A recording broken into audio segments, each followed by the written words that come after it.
This podcast is brought to you in part by ChoiceRealtyConnect.com. Whether you're buying or selling a home, condo, or any type of property, trust Amanda to help match you with up to 3 top agents in your area. ChoiceRealtyConnect.com. Hey, all you rock stars from Washington, D.C. This is the Rock on the Money podcast, episode 164. It is time to talk about your saving, your investing, and your protecting all those hard-earned monies. We're here to coach you along that path to retirement and financial independence. I'm Craig, your certified master financial coach, along with Amanda. She is an in-house corporate lawyer and a real estate referral agent, and we're grateful you've joined us. Check us out on Facebook at facebook.com/rockonthemoney or the website at rockonthemoney.com. I think I just switched a couple of those words. I said in-house corporate lawyer. It doesn't. Yeah, it's fine. It's all. Okay, cool. Well, you're the legal. I don't want to get sued or anything. Okay, so as long as hey, we got 4 great questions. And again, like we said in last week's episode, the tone of the questions have completely changed because of inflation and everything. So, how about we start with question number 1? Let's jump right into it. Yeah, let's. All right, here we go. So I just spoke to an independent financial advisor. He said that he personally invests his money in managed funds. He said trackers have performed well over the last 10 years, but given the current situation, he strongly recommends managed. He said the passive world trackers aren't that great. I think trackers mean index funds. Yeah, maybe. Yeah. And managed funds are ones where you pay a fee on those funds, as mutual funds and even some ETFs. But yeah, those are managed and those. Yeah. Let me jump in here. Yeah, go ahead.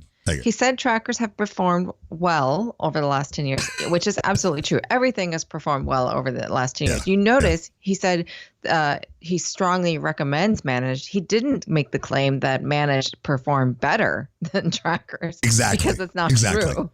No, because historically. He's recommending managed. And Craig, this is your favorite thing. Why is he recommending managed? Because he's making money on managed funds. These salespeople, financial advisors, these financial advisors, which are salespeople, do not make commissions on index funds. Right. And the study, guys, I can show you every independent study shows, as we've said, index funds, the S&P 500 index fund has beat up to 70% of all other managed funds long term. Yeah. So it's right question. There. Go ahead. You might know this. So would a financial advisor pay a commission for managed funds that he manages? Oh, there have been articles lately, even by the FTC, about how the financial advisors have been operating lately.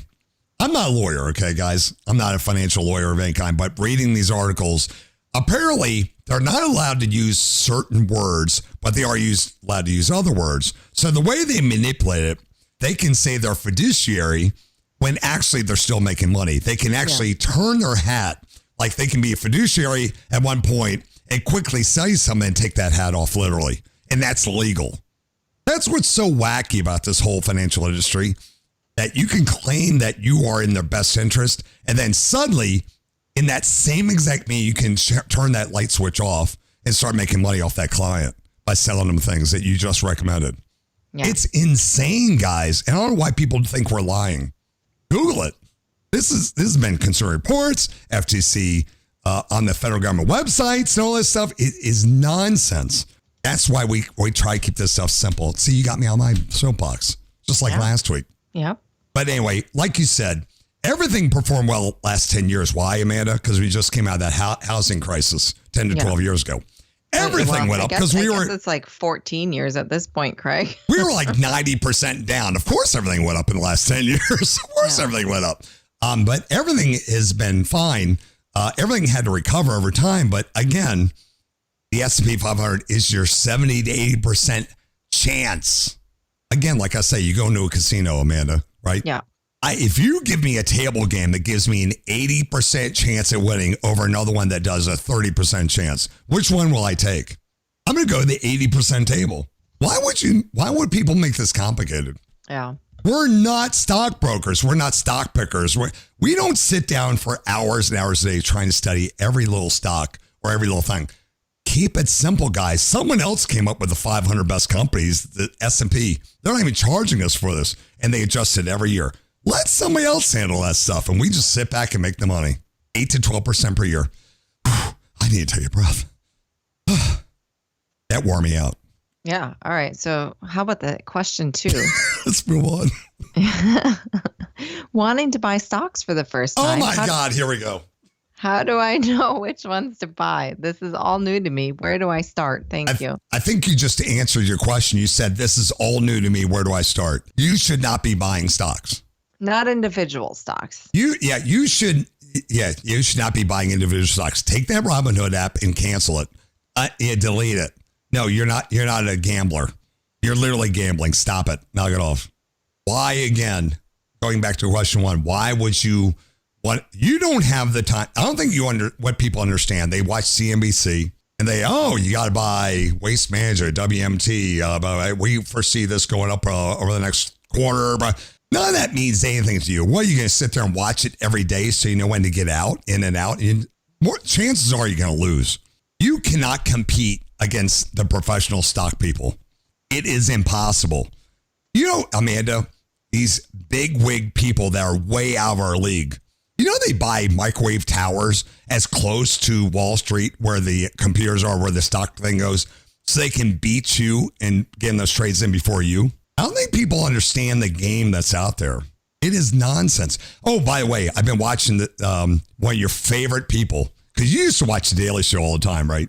Yeah. Well, when it was Jon Stewart. Yeah. Okay. So Jon Stewart's back. I did not realize he's back. He's got his own show. Yeah. Okay. So I've been watching him religiously on Apple TV. Actually, I'm watching the clips over on YouTube because I don't have Apple TV.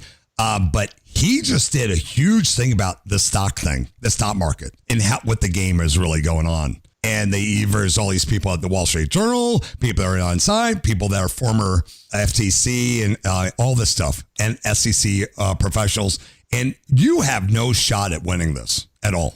You don't. They count on you not knowing what you're doing so they can make their money.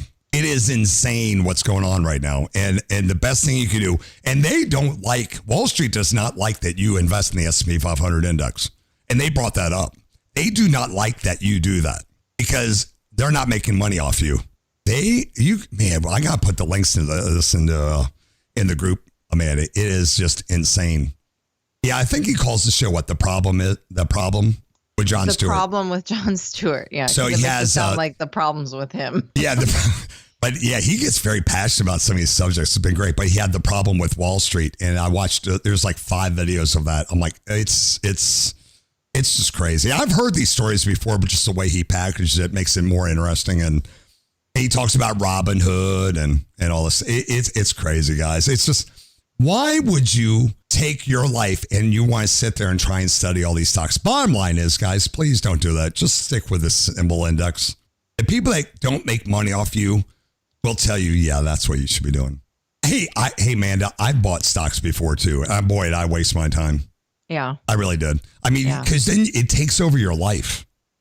It does. It's just insane, and it's not worth the time. I make more by not doing everything every day. Hey, let's take a break because I need one. And I can't wait to ask you this next question. Here comes the question after the break. You ready for this one? Yes. I want you to think about this one. Tell me what to invest in that will make me a millionaire. That's the question. Okay. So when we come back, we'll be back. I have a feeling I know where this is going. I'm not going to answer this one at all. I'm just going to read it, and you're going to answer this one. We only have 10 minutes left of this podcast, and we don't have time for me to answer it. All right, we'll be back after this. You listen to Rocket Buddies.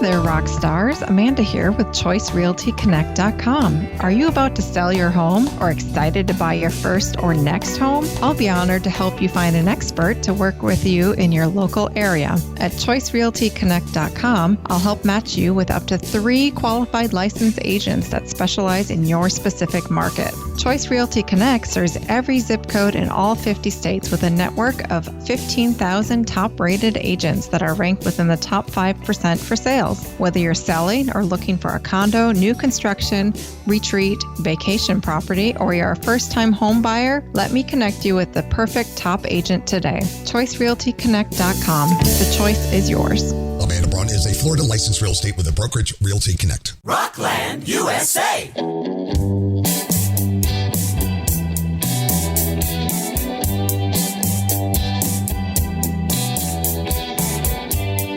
Welcome back to Rock on the Money with Amanda and Craig.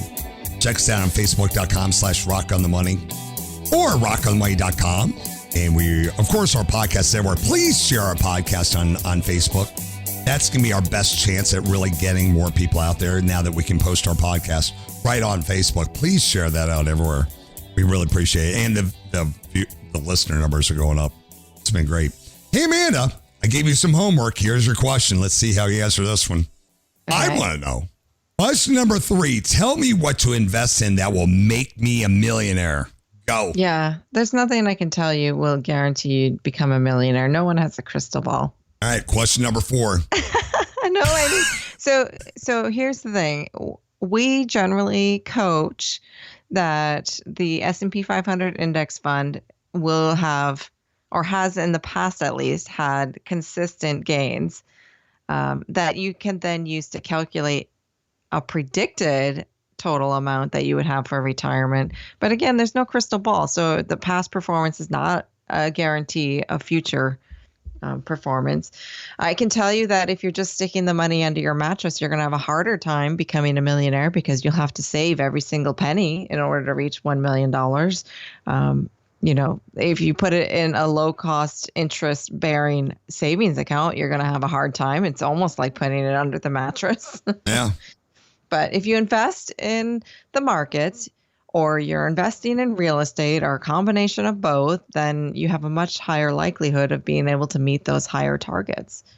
And Craig, maybe it's worth you explaining the rule of 72. I was just thinking about that. So the way we do this, guys, if you can find out what the annual returns are on any investment. So the S&P 500 is what, 8 to 12%. Historically, I mean, last few years it's been 20, 30, but historically, 8 to 12%. Okay, so the rule of 72s are you take the percentage amount, divide by 72. It will tell you how many years it will take to double your money based on historical record. And this has been working out pretty well. So 8, let's go on the low side, Amanda. We're not even going on the high side. Let's go on the low side. So 8%, which is super, super conservative. It goes to 72, hold on. 872, carry the 5, 9. Now, every 9 years, your money will double. So, Amanda, if I have $1,000, in 9 years, it's now $2,000, right? And then in another 9 years, it's now $4,000. And then becomes 8, then 16, then 32, then 64, then 128, and so on and so on. And eventually, yeah, you can easily become a millionaire. But the point is you have to start that early. If you can start that in your early 20s, easily you hit a millionaire before you retire. Easily. When you thought of somebody being a millionaire, what was the first thing in your mind back then, years ago? I mean, fancy cars. Yeah, Hollywood and stuff like that, right? Nowadays, now that we know what millionaires are, the actual millionaire is what? They probably have a used car out in the parking lot. I mean, in the front driveway. House is paid off, no debt. And they're just out there living. They're not shopping at Saks Fifth Avenue. No, they're teachers. They're restaurant workers. I mean, even waiters and waitresses can be millionaires. I mean, when I worked for Southwest Airlines, we had flight attendants at our company. They're millionaires. They're showing me they're so proud of what they were doing with us. And they were showing me, look, I finally made $1 million. Well, they didn't make it. It's in their account. I mean, it's your everyday people. It's just people that know how to manage their money properly. Those are the real millionaires. But anyway, how to make $1 million? Just stay in the market long term. What I say earlier in that other podcast, it's time in the market, not timing in the market. Just keep dumping your money in there and don't touch it. But what does everybody want to do? People want to take their money out to buy a car, buy a house, and they justify it every which way they can. And guess what happens? Yep. And they're working longer than they want. Anyway, question number 4. You ready? I'm going to leave this for you because this is definitely something that you are passionate about. If you wanted to park $150,000 for 12 months, what percentage of return would you look for? So for 12 months? Yeah, only 12 months. Yeah, 150,000. What's the percentage of return they should look for, Amanda? Well, they should look at what the market rate is for like an online savings account or a 12-month CD. I wouldn't put, if you need it in 12 months, you're not going to want to put it at risk in the markets. So, Amanda, you're saying that if I put my money at Marcus by Goldman Sachs, one of the online places we like for a bank account, they will only get 0.5% APY? That's what I'm saying. Okay. And why would that be? Yeah, because you can't risk a loss on it if you need it within 12 months. Look at what just happened over the last 12 months. Shoot, what just happened last 3 months? Yeah. Oh, my God. The stock market is down 20%. We're down 20%. I mean, it's starting to recover now. S&P 500 slowly has actually been doing well in the last 2 weeks, by the way. It's been quietly just creep. You look at that graph, it's just slow, but we're still down. Yeah. I mean, we're down 20%. So if you need that, what's 20% of 150,000? It's a lot of money you could have lost. So if it's in the market, you're screwed. Yeah, you would have lost $30,000. 30. So now you're down to 120,000 because you put it into the stock market thinking, oh, I'll just make money. Ugh.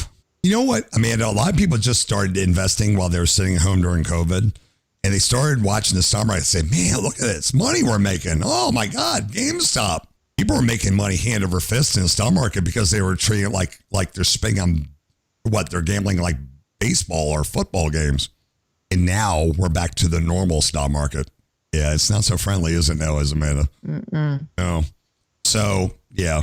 If you need that money within 3 to 5 years, Amanda, what we coach, we say, nah, you're not going to make any money on that money. It's got to just be parked in an online account. That's it. That's it, because you need the money. If you don't need the money, then you wouldn't say 12 months. So there you go. 0.5% is the answer. What is 0.5% of 150,000? Well, it's hard to calculate because it's not a straight. Oh, that's percentage. Right. It's compounding. Yeah. Compounding. Yeah.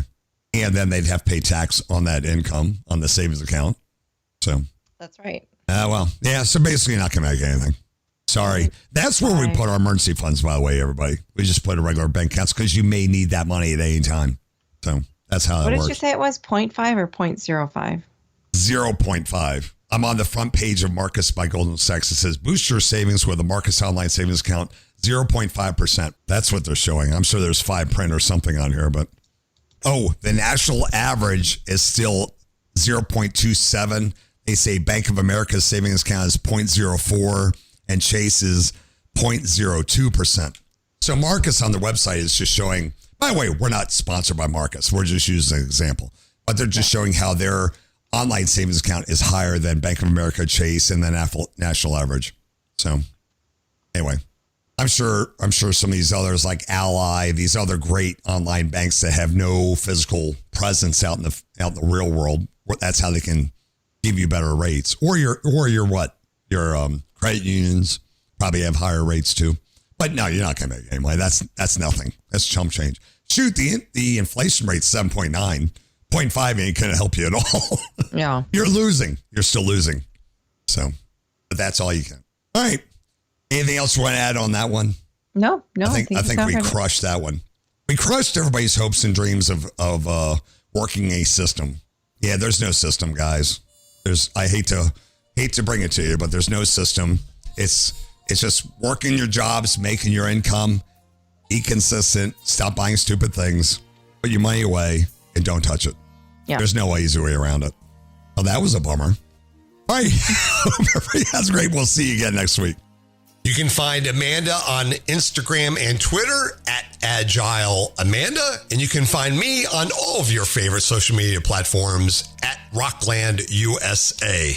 Don't forget to check out the website and subscribe to the podcast. All the links are right there on the front page, rockonthemoney.com. Please subscribe and leave comments to our podcast on Apple, Google, Spotify, or even your favorite app that you got right there on your phone. Those help us out a lot. If you're ever looking for a specific topic or content that we've produced over time, just go to the website and in the search bar, just type in your topic, be it 401k, stimulus check, or anything, and everything comes right up for you. We have so much gratitude that you've taken the time out of your day to listen to our podcast while you're walking, driving, traveling, or whatever you're doing.